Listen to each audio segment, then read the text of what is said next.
Ok, alors de retour, je veux faire maintenant le problème C d'une autre façon. Mais là, vous allez dire que tu sais, on l'a fait très rapidement. Pourquoi on le ferait d'une autre façon? En fait, ce que je veux faire là, c'est que je veux faire le problème C, mais sans utiliser le résultat que j'ai trouvé en A. Parce qu'en A, on a fait un travail très important là pour trouver les deux accélérations. Et là, dans le fond, ce que je veux faire, c'est que je veux faire le C mais sans utiliser les résultats que j'ai trouvés au A. Fait que c'est comme si, imaginez dans le fond que le problème c'était juste C, puis il n'y avait pas la question A et B. Mais je vais vous montrer ce serait quoi la méthode la plus simple pour résoudre ce problème-là, sans avoir fait là, tout le travail qu'on a fait euh, au problème A. Donc en fait, je vais vous montrer une autre approche. Dans le problème A, on a utilisé l'approche de la dynamique de rotation et de translation. Et le problème C, je vais appliquer la conservation de l'énergie mécanique. Je vais appliquer la conservation de l'énergie mécanique, mais en utilisant bien sûr les concepts d'énergie cinétique de rotation. Là, je vais en avoir besoin. Donc, je veux approcher le problème d'une autre façon. Vous allez voir, ça va être très intéressant. Donc, mettons, je vais appeler ça C, deuxième méthode, mais sans avoir sans avoir fait le A en fait.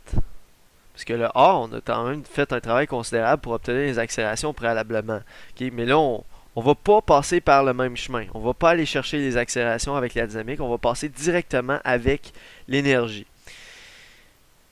Donc, on va utiliser une approche basée sur l'énergie plutôt qu'utiliser une approche basée sur la dynamique. C'est ça l'idée. Donc, l'énergie mécanique du bloc. Donc, dans le fond, ce que je veux faire, donc j'ai l'énergie mécanique finale égale oups, égale l'énergie mécanique initiale plus les travaux non conservatifs, c'est ma conservation de l'énergie. En l'occurrence, ici, j'ai pas de travaux non conservatifs. Il n'y a pas de frottement, donc on suppose que la poulie roule sans frottement. On suppose qu'il n'y a pas de résistance de l'air qui agit sur le bloc. On suppose qu'il n'y a pas un expérimentateur externe qui vient toucher là, au système pendant que ça bouge. Donc il n'y a pas de travaux non conservatifs. Donc on a une conservation de l'énergie mécanique. L'énergie mécanique initiale et finale est égale. Alors là, on va définir d'abord qu'est-ce que l'énergie mécanique initiale. Qu'est-ce que l'énergie mécanique initiale? Alors, regardons notre schéma. Alors, il ne faut pas oublier qu'au départ, tout ça est immobile. Le système est initialement au repos. Donc, finalement, la poulie, elle n'a aucune énergie. Elle n'a aucune énergie, elle ne tourne pas. Donc, voilà, elle n'a aucune énergie potentielle ni aucune énergie cinétique. Le bloc, lui, le bloc n'a aucune énergie cinétique parce qu'au départ, la vitesse initiale est nulle. Par contre, il y a une énergie potentielle due au fait qu'il y a une certaine hauteur par rapport au plancher. Donc, il y a une hauteur de 1,6 m par rapport au plancher. Donc, il y a une certaine énergie potentielle gravitationnelle. Fait que, fait que l'énergie mécanique initiale du système, finalement, c'est euh, l'énergie potentielle gravitationnelle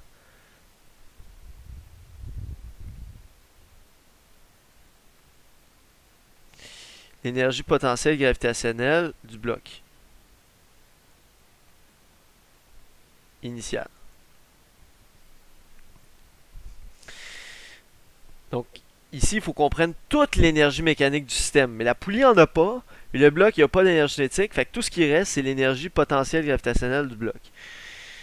Donc, ça, c'est égal à, bon, mg fois la hauteur que se trouve le bloc par rapport au plancher.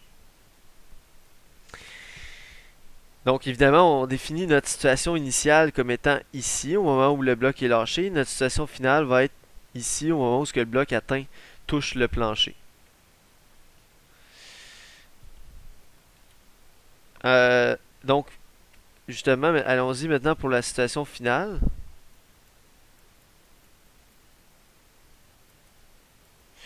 Donc, l'énergie mécanique finale. Alors là, euh, ce qu'il faut se rendre compte, au final, qu'est-ce qu'on va avoir? Au final, quand le bloc va toucher le plancher ici, de un, le bloc il va avoir acquis une certaine vitesse finale. Donc, il va avoir une énergie cinétique de translation. De 2, la poulie va tourner. Donc, elle va avoir une certaine énergie cinétique de rotation. Et le bloc aura plus aucune énergie potentielle gravitationnelle. Donc, qu'est-ce qui reste au final? Il reste une énergie cinétique de translation pour le bloc et une énergie cinétique de rotation pour la poulie. Donc, K de rotation pour la poulie plus K de translation pour le bloc. Au final, c'est ça qu'on a comme énergie.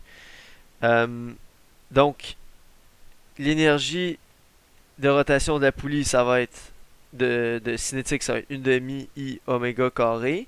L'énergie de translation du bloc, c'est 1 demi mv carré. Euh, donc,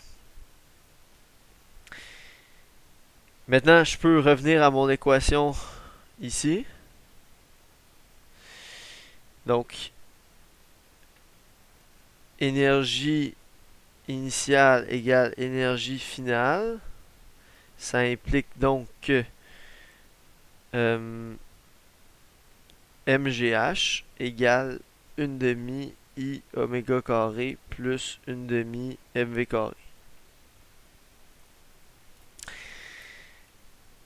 Euh, Là, on peut commencer par aller plugger la valeur du I.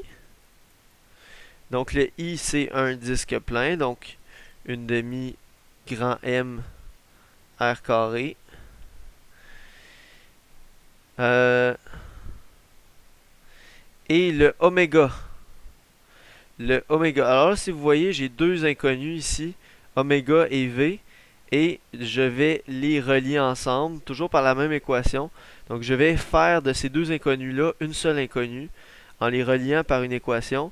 C'est toujours la même, donc c'est la vitesse tangentielle égale la vitesse angulaire fois le rayon. Donc c'est comme tantôt on avait relié l'accélération du bloc et l'accélération angulaire de la poulie avec cette équation-là. Mais là, on fait la même chose, mais pour les vitesses plutôt que pour l'accélération. En fond, on utilise le fait que la vitesse tangentielle sur le pourtour de la poulie est égale à son rayon fois sa vitesse angulaire. Équation de section 4.1. Donc, autrement dit, c'est le même raisonnement que tout à l'heure. C'est que la vitesse tangentielle sur le pourtour de la poulie, c'est égal à la vitesse de la corde, donc c'est égal à la vitesse du bloc à tout moment. Donc, ça permet de dire que la vitesse du bloc est égale à R fois la vitesse angulaire de la poulie. Donc ça, c'est comme le joker qu'on vient sortir pour annuler une de ces deux équations, une de ces deux inconnues-là. Donc, euh, en fait, ici, en passant, c'est à votre choix. Soit vous remplacez V, vous le remplacez par oméga R, ou à l'inverse, vous dites oméga c'est V sur R, et vous le remplacez pour le oméga. Les deux choix sont bons. Les deux choix sont bons. Ça revient exactement au même. C'est juste que dans un cas, vous exprimez tout en fonction de V. Dans l'autre cas, vous exprimez tout en fonction d'oméga. Mais ça n'a pas d'importance. L'important, c'est de supprimer une de ces deux inconnues-là. Laquelle vous supprimez, c'est pas grave. Euh, alors, moi, j'ai fait le choix arbitrairement, bon, d'utiliser celle-ci. Donc, dans le fond, de supprimer l'inconnu oméga. Fait que là, je vais le remplacer ici. Fait que oméga devient V sur R. Mais oméga est au carré. Oméga est au carré ici. Donc, ici, je vais faire fois V sur R, mais au carré. OK? Donc, oméga, c'est V sur R. Mais oméga est au carré, donc c'est V sur R au carré.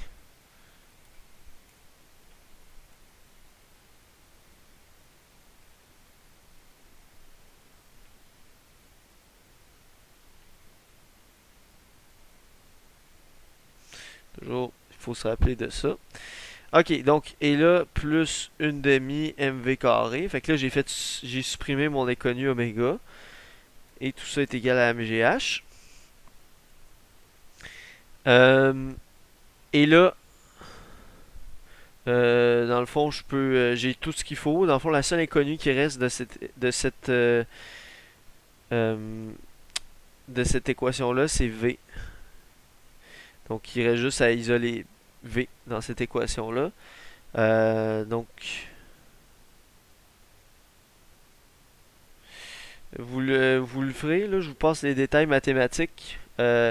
Donc, V devrait vous donner 3,96 mètres par seconde.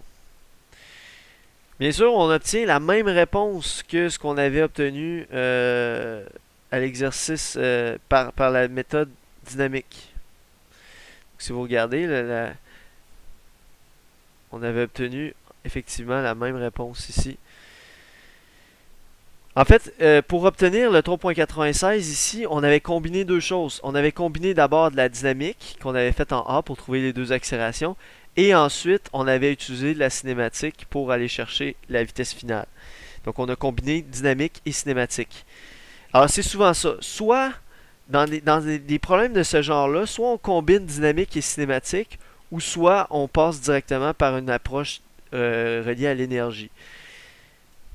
Fait que là, si vous analysez ça, je pense que vous êtes en mesure de voir que si la question, ça avait été juste la question C, ok, ça avait été juste trouver la vitesse finale du bloc, je pense que vous êtes capable de voir que cette méthode-là ici est beaucoup plus courte, beaucoup plus simple que finalement A, B et C combinés ensemble. C'est-à-dire ce qu'on avait fait, tout le travail qu'on avait fait en A sur la dynamique, plus l'équation de cinématique qu'on avait invoquée pour trouver la vitesse finale. C'est quand même un peu plus long que ça. Donc cette méthode-là est plus rapide si la question c'est juste de trouver la vitesse. Par contre, avec cette méthode-là, on n'a pas trouvé l'accélération. Mais on pourrait invoquer la cinématique. On pourrait invoquer cette équation-là cinématique pour aller chercher l'accélération. Donc ça serait une autre méthode de faire. Voilà, donc en fait c'est vraiment intéressant, c'est pour vous illustrer encore une fois que la physique c'est cohérent, puis tous les chemins mènent à Rome. On peut prendre la dynamique, on peut prendre l'énergie, mais dans tous les cas ça va nous amener au même résultat. Mais la démarche que vous allez faire dépend de ce qui est demandé dans la question et ce que vous êtes le plus à l'aise si vous avez la liberté de faire un ou l'autre. Alors, c'est tout pour cet exercice-ci. Il reste un exercice à faire pour terminer la section.